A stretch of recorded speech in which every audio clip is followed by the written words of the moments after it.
Estoy de acuerdo contigo. Yo creo que cualquier hospital público o privado, el carácter universitario, lo que le da es un título casi de excelencia, porque siempre la implicación con la universidad y ese ámbito, la exigencia de la investigación, o sea, todo lo que conlleva el ser universitario, pues requiere de otra estructura, requiere de otro planteamiento, de otro enfoque. Como tú dices, mira, en Valencia nosotros nos hemos encontrado con situaciones kafkianas, ¿no? Es la comunidad con la que tenemos un mayor volumen de deuda pendiente, no solo en cantidad, sino en plazo. Es decir, tienes una comunidad donde la deuda a lo mejor no tiene un año, sino que tienes todavía facturas pendientes de más de 2.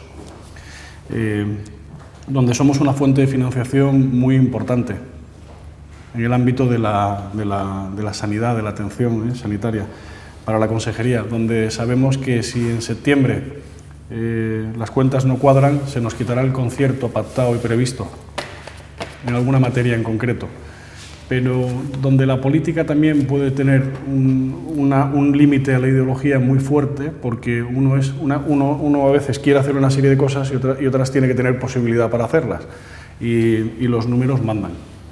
Y los presupuestos generales de cualquier comunidad autónoma pues están entre un 35 y un 40% destinados a sanidad, y no pueden obviarnos. Eso es una realidad. Entonces, como no pueden obviarnos, la realidad es que gobierne quien gobierne, tienen que seguir contando con nosotros.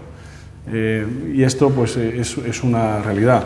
Piensa que esta es la comunidad donde se puso en marcha el modelo Alcira. Piensa el contento o descontento que hay a nivel del paciente, que es lo importante. Ves las encuestas de satisfacción, y lo mismo aquí que allí. Pues aquí el hospital que tiene una mejor valoración por parte de los pacientes en Madrid es la Fundación Jiménez Díaz, y es un hospital público de gestión privada, y al paciente le da igual, lo que quiere es que se le trate bien. Es cierto que la pública puede ser más homogénea en cuanto al concepto de hospital general, y la privada pues muchas veces está más especializada y además tiende más a esa especialización, que es lógico porque tiene que ir haciendo su hueco, ¿no? Con los pacientes. Pero igual que cuando entre hospitales públicos se da una derivación, que son muy habituales y no supone un problema, cuando se da de la privada a la pública sí lo supone, ¿no? Quiere decir, la crítica fácil está hecha. Cuando se habla de la nota de corte como tabla, tú dices, oye, pero es que aquí yo he podido elegir esta facultad porque me gusta mucho este profesor y está aquí, o porque son más fuertes en esta especialidad y este señor es muy bueno y tiene un reconocido prestigio, pues porque necesito estar cerca de mi casa y me coge mejor por una situación familiar. Puede haber mil circunstancias. Entonces, regulaciones de este tipo, lo que yo os pediría, tanto al ámbito universitario y al ámbito de los estudiantes, es que hagáis como nosotros. La política está ahí y juega unas cartas que son ideológicas, y nosotros, cuando hablamos con la pública, cuando hablamos con los gestores, pues la relación es magnífica. Y en ese nivel yo creo que es el que nos tenemos que seguir manteniendo, ¿no? Veía la foto del Mundo y sale la vicepresidenta del Consejo Estatal de Estudiantes de Medicina, Andrea García, y me gustaría saber exactamente también cuál es su postura, qué hace en esta foto y si es lo que está dando es soporte a la consejera, ¿no? Sí, nosotros fuimos convocados para esa rueda de prensa precisamente por lo que establecía la regulación, ¿no? Que era el hecho de decir que a partir de ese momento en Valencia se iban a poner las medidas necesarias para cumplir el Real Decreto estatal, el Real Decreto 2015, que, como hemos dicho, un hospital, una universidad para una misma titulación. Entonces, en ese sentido, nosotros como CEM y como estudiantes de medicina apoyamos esa intención de regular, y por eso estamos en esa rueda de prensa. Sí, vamos, yo creo que estamos dando vueltas a lo mismo de varias maneras, y repito, yo creo que algo que es lo fundamental en la formación de los futuros médicos es que el sistema tenga la calidad necesaria para garantizar dicha formación de esta primera etapa que les convierte en médicos. Entonces estamos en esta etapa. Y ahora, ¿cómo se regula esa calidad? ¿Cómo garantizamos, esa calidad? Entonces, esa calidad pues, se regula, hay una serie de normativas que eso hay que cumplir, que con una facultad de medicina cuando la universidad quiere instaurar o quiere tener unos estudios de medicina, pues hace un plan de estudios que van a su vez unidos a una serie de recursos para las prácticas hospitalarias y una serie de recursos humanos para una plantilla de profesores. Y eso se verifica, esa prueba. Esa facultad está garantizada al menos por que la ANECA ha dado el sí, ha dado el informe positivo sobre esa facultad. En principio está garantizada. Y yo creo que esto es lo que nos debe, ahí tenemos que centrarnos, sean públicas o sean privadas, sobre la calidad de la formación. Correcto. Y los recursos son los que venían reflejados en el contrato que se llama contrato de verifica, que usted con esos recursos tiene usted 80 plazas, correcto, porque puede, con esos recursos, esos humanos y hospitalarios, pues puede realizar una buena docencia de grado para 80 estudiantes. Entonces, ahí está el quid de la cuestión. En cómo se hizo eso en su momento, a lo mejor, pero yo creo que el otro debate no existe. Ya hemos declarado que ese otro debate yo lo doy por zanjado. O sea, yo creo que estamos dando vuelta de si deben utilizar los recursos públicos y privados, pues las facultades privadas, recursos públicos. Yo creo que estamos todos de acuerdo en que no hay problema en que lo utilicen, ¿no? Si están disponibles. Yo es que no sé si avanzamos en el debate o no avanzamos, es lo que quiero decir. Entonces, yo lo que sí que quería decir es que no olvidemos la calidad de la formación. Entonces, la calidad es que debe primar.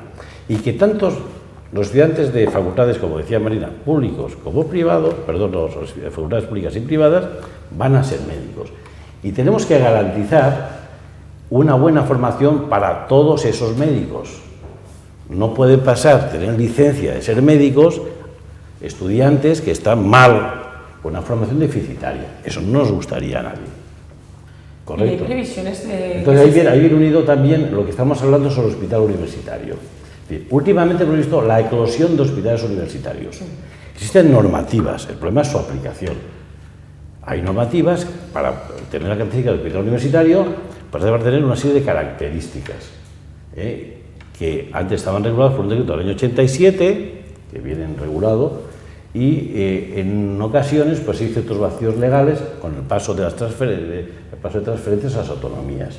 Entonces, ser hospital universitario es, como bien dice Carlos, es pues un marchamo de excelencia en principio. ¿Por qué? Porque se realiza investigación, se realiza también, aparte de docencia de grado, se realiza investigación y una asistencia de vanguardia, vamos a decir así. ¿De acuerdo? Entonces, y hace falta pues tener una serie de requisitos, tantos números de enfermos, me explico, es decir. Y entonces yo creo que lo que tenemos que tener mucho cuidado en cuanto a la utilización de recursos privados es que, tanto como recursos públicos, es que se cumplan normativas para ser declarados hospital universitario. Y ahí, si lo Colegio de Decanos, sí que somos muy beligerantes. No cualquier hospital puede ser universitario. ¿De acuerdo? Eso es otro problema. Ahora, también es verdad que no todos los hospitales deben ser universitarios para poder utilizarse como hospitales de prácticas para los estudiantes de grado. También es otra categoría, se llaman hospitales asociados y está regulado perfectamente. Entonces hay hospitales universitarios y hospitales asociados a la universidad, depende de sus características. Y los dos pueden utilizar para la docencia. Pero el marchemos hospital universitario hay que tener mucho cuidado porque hacer extensivo a cualquier hospital pues no es lo suyo, no es correcto. Máxime si no se cumplen normativas como están publicadas y que tenemos ciertos problemas para que entonces es otro debate. Es decir, ¿todos son hospitales universitarios? Pues no, solamente algunos. Otros son hospitales que se utilizan para la docencia, que es diferente. Pero mira, yo por poneros totalmente de acuerdo, pero yo creo que al final sí es verdad que le estamos dando vuelta y a lo mejor estamos intentando ver distintos puntos de vista. A mí me parece que es muy atractivo, fundamentalmente, porque yo creo que hay un mensaje que si sacáramos un mensaje que fuéramos de los tres, ¿vale? La parte universitaria, la parte estudiante y la parte de sanidad, de provisión privada, y fuera, oye, esto no tiene sentido, esto no es necesario, pues ya podría ser interesante. Pero mira, veía por las decisiones de las personas, de los estudiantes, de los profesionales médicos. El número 1 del MIR este año es Carlos Bravo. Proviene de una universidad privada. que hemos estado comentando antes, la Universidad de Navarra. Y a mí me sorprendió mucho cuando me enteré de la elección. ¿Y dónde? Dice Murcia y hematología, en el Hospital Morales Meseguer de Murcia. Y pues es curioso, ¿no? Dice, oye, pues un señor que ha tenido 65 matrículas en el desarrollo de su carrera, que es un número 1, es decir, estudia en la privada, hará las prácticas en lo público, se ha ido a una especialidad, bueno, la que él quería, claramente, ha tenido toda la capacidad de elección y se ha elegido también irse pues, a un hospital pues, posiblemente con menos recursos de lo que pudiera tener otros en España.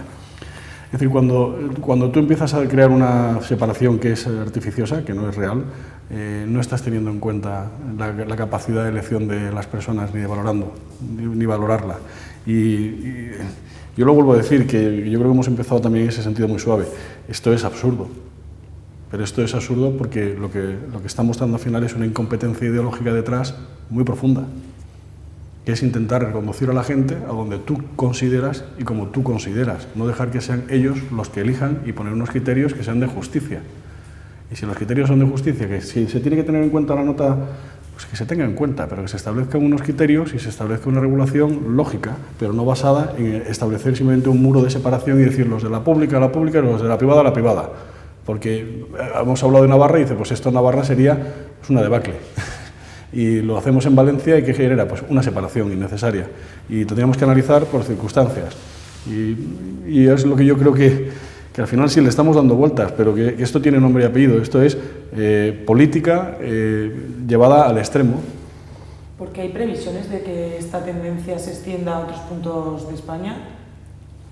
Pero es que yo creo que, vamos, esas tendencias... Esta decisión. Vamos a ver, ¿cómo se entendería que si no hay que si una universidad, vamos a olvidarnos de nombres, que eso mejor hablamos sin nombres, ¿no? ¿Cómo se entendería que una universidad de categoría internacional, si viniera a España y dijéramos, no, que esto es una universidad que es privada, y no le vamos a favorecer de recursos públicos? ¿Cómo se entendería eso?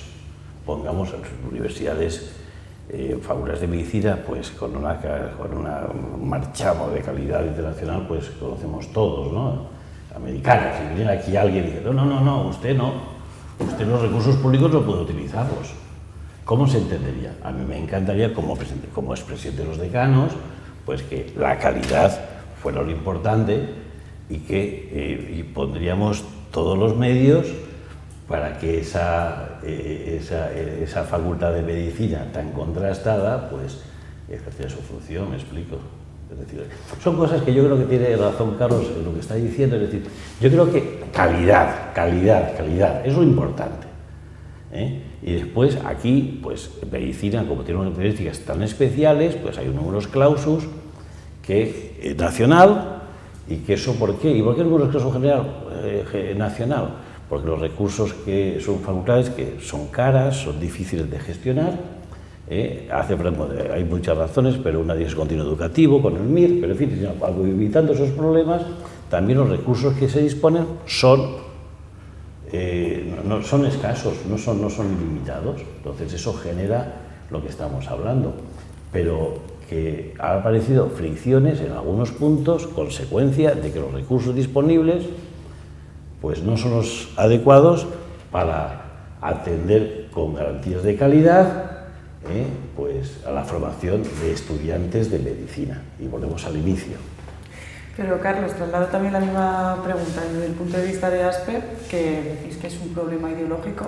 ¿Creéis que se puede extender este problema ideológico que ha puesto sobre la mesa Comunidad Valenciana en otras comunidades? Nuestra experiencia en nuestro ámbito y en nuestro sector suele pasar. Se suelen dar casos de este tipo. Lo mismo que hubo comunidades que empezaron con las peonadas de los médicos por las tardes para sacar la lista de espera o hacer ese desbloqueo de situaciones, y luego se ha ido trasladando a otras comunidades y después ha ido cayendo, o como el hecho que nosotros hemos denunciado en Cataluña de que se haga actividad privada en centros públicos, que puede parecer incluso, dices, oye, aquí hay una... Pero sobre todo lo criticamos desde el punto de vista de la doble puerta. O sea, usted entra y le dicen, oiga, usted tiene este problema, y ahora le vamos a intervenir pues, dentro de 150 días, de 6 meses, porque es la lista de espera que hay. Pero Si entra usted por esta otra puerta y paga, lo operamos dentro de 2 semanas.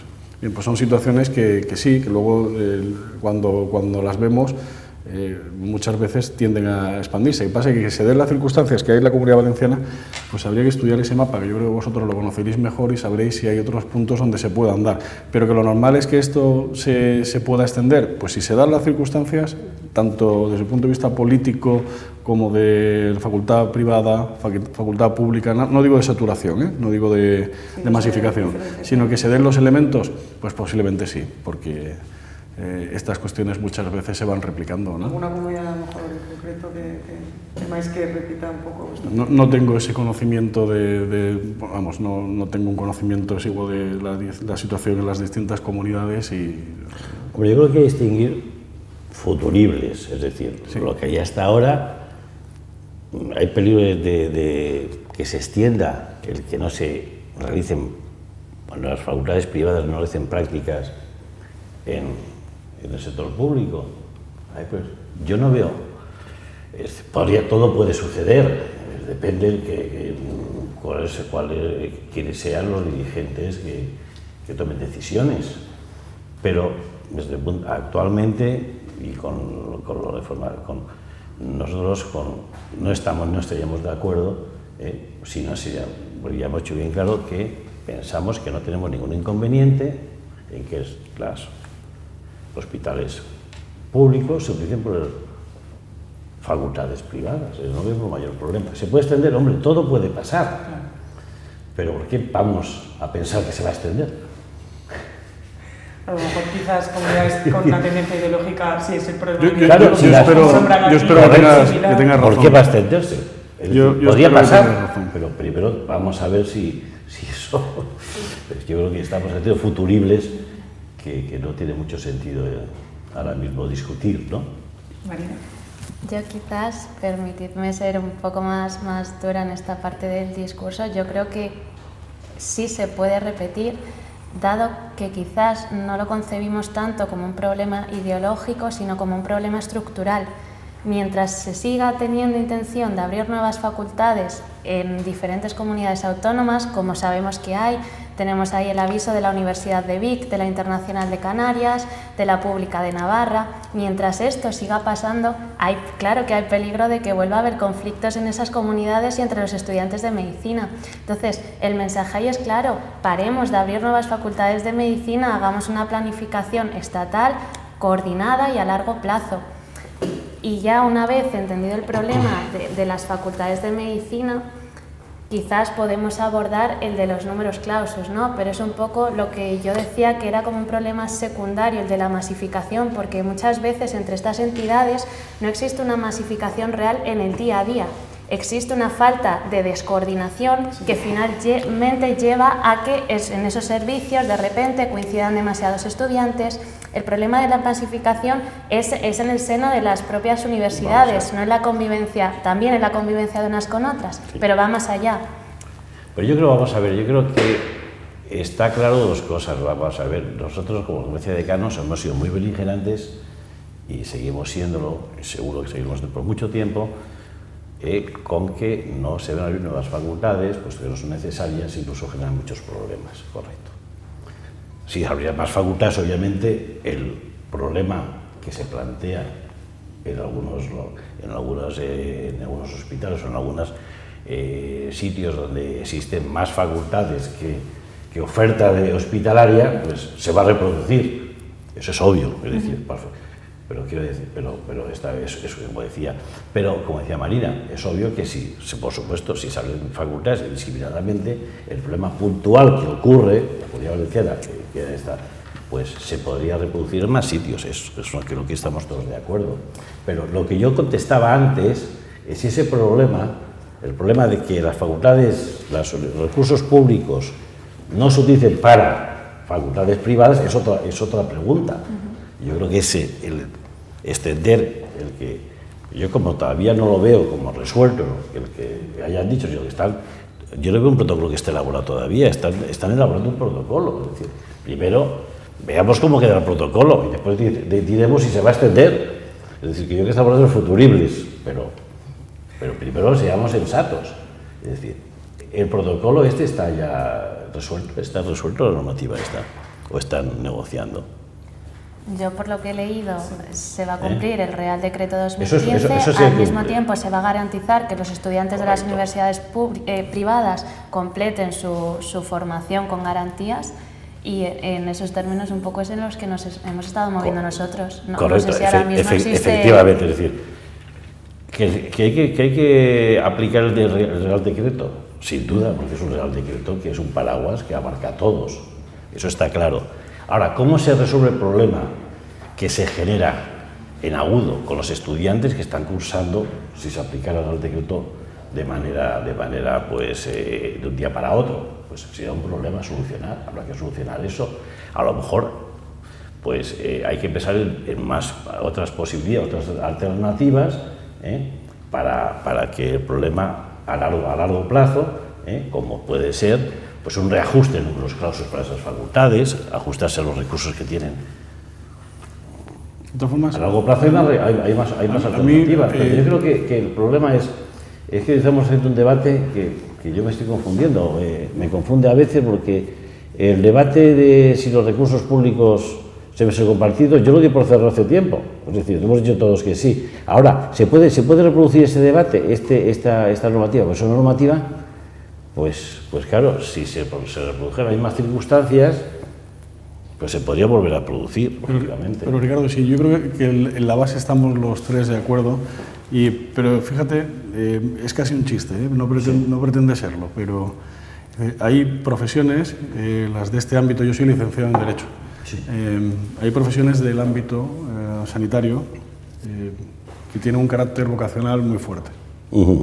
Y estas personas estudian en la pública o en la privada, hacen las prácticas en la pública o en la privada, y después van a un examen que le dice a cada uno dónde está. Y eso le permite pues, acceder o poder elegir en mayor o menor medida o volver a presentarse el siguiente año. Eso es el ámbito sanitario. Vamos a llevarlo a cualquier otro ámbito de carrera profesional. Todos los estudiantes de la pública hacen las prácticas en la administración.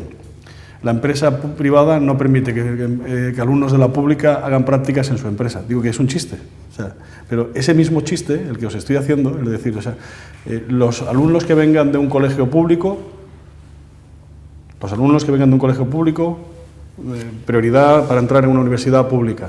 Los alumnos de una universidad privada, prioridad para entrar en una privada. Es decir, separaciones que no existen porque son irrisorias, porque son absurdas, porque ni siquiera desde el punto de vista empresarial.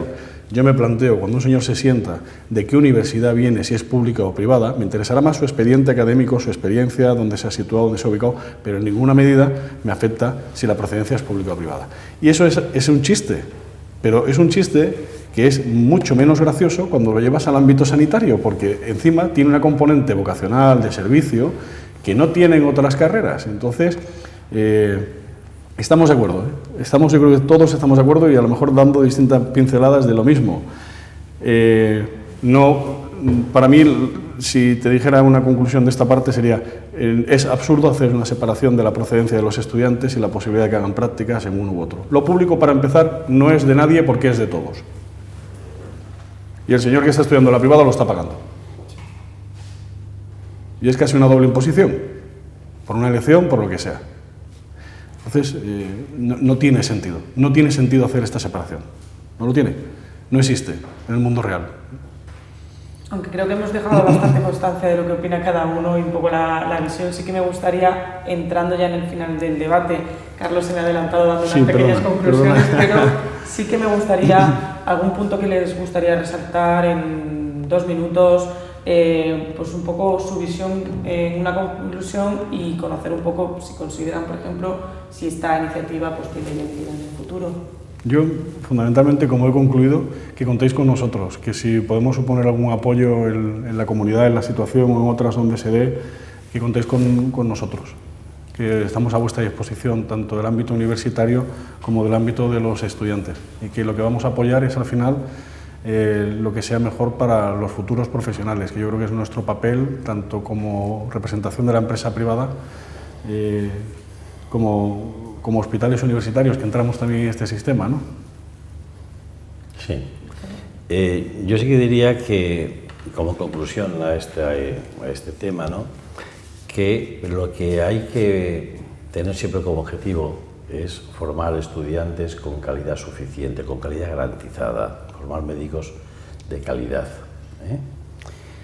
Y esto se consigue con facultades de calidad asociadas a hospitales de calidad, en un número adecuado de plazas hospitalarias por estudiantes.